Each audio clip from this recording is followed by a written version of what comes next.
everybody. Just wanted to let y'all know. We got too much going on in the world to be worried about this, that, and the third. Not saying that that word won't ever come upon you, that that fear won't ever come upon you, but we got to be able to combat that fearness and overcome that fearness. It'll creep up on you, but don't dwell on it and don't let it dwell in you. That's why we should be putting our number one focus above all on Christ. Let Him be your strength, and at the same time, let Him be your fear. Stop fearing this, that, and the third, and let's make sure we focus on the Word. Let's check out Isaiah chapter 8, verses 11 through 13. For the Lord spake this to me with a strong hand. That means He was serious about this. And instructed me that I should not walk in the way of this people. We got to stop trying to do what everybody else doing and focus on what Christ wants us to do. Ain't nothing wrong with being who you want to be, as long as it doesn't go against God's word and His principles and His teachings. As long as we line up with Him, we know we headed down the right path. Saying, say ye not a confederacy. And all that means is people gathering together for a common cause, whether it be good or bad. Usually something bad in this sense. Because what these people are doing, they're doing what they want to do, which is fine as long as you in line with God. But see, when you trying to be yourself separate from Christ, that's when the issues, whether they start now or eventually, they're going to come upon you quick, fast, and in a hurry. Say ye not a confederacy to all them to whom this people shall say, a confederacy, neither fear ye their fear, nor be afraid. We ain't got no reason to be afraid. See, those that know the truth know what's happening. We're shocked, but not surprised. Because we understand what's going on. All this stuff happening in the world.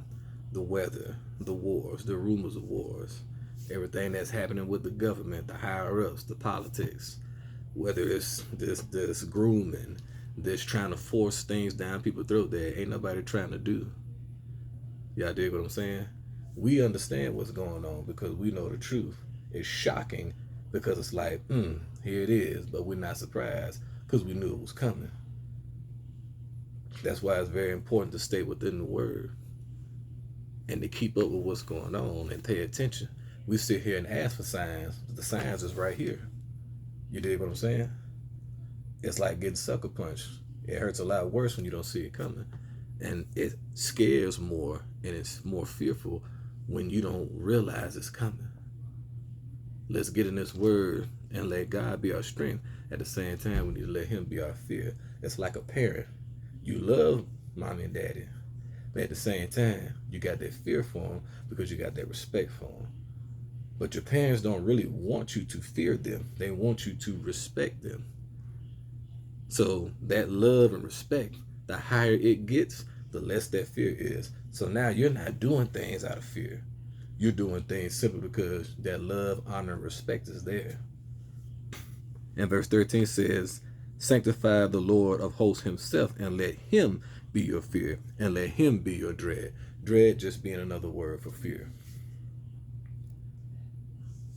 Yes, the Bible does talk about saying that the Lord did not give us a spirit of fear, but of power and of love and a sound mind. But the Bible also talks about when God says, fear me, for I am God. That's just like mom and daddy say, hey, I don't know who you think you're talking to, but you must forgot I'm mommy or I'm daddy. I'm the parent or I'm the grandparent. You the child. Stay in the child's place. And we need to stay in our place by following Christ. And I know there's people out there that's like, hey, ain't nobody trying to hear all that shit. What you talking about, bro? Ain't nobody even trying to go that route. Hey, one thing about people who truly are followers of Christ, we ain't gonna try to make you. We can't force you.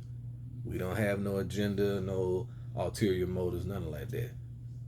But to the best of our ability, we're gonna encourage and we're gonna inspire.